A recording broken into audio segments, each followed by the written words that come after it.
কি তোর গাড়ি কি তো বাপের টাকা দিয়ে দিয়েছিল তো শ্বশুর দিতে হ্যাঁ বাপের টাকা নয়, শ্বশুরের টাকা নয়। তো গাড়ি কতদিন ধরে চালাচ্ছিস তো আরে এটা কি হলো?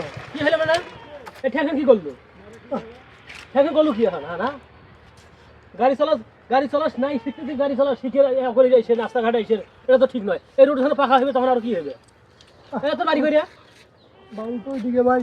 বাড়ি ওদিকে এই রাস্তাতে কোনো গাড়ি চালানো আসিস নি ঠিক আছে তোর বাপের ফোন নাম্বার দাম গাড়ি চলা পাই না না কোন দুষ্টমি শুরু করে দিয়েছিস তুই রাস্তা এটা হিসের নাম্বার কর 017 017 12 12 5129 521 14। 14 হ্যালো আমার ভাই তোমার ছেলে যে গাড়ি চালাইতে এটা এসে কোন অ্যাক্সিডেন্ট করে ফেলাইলো এটা এসে এখন তাড়াতাড়ি টেনশন করবেন না, এখন আপনি ফোন দিলেন। তাড়াতাড়ি আসেন টেনশন তো করবে গাড়ি চালাবো গাড়ি তুমি এভাবে চালানো এটা তো ঠিক নয়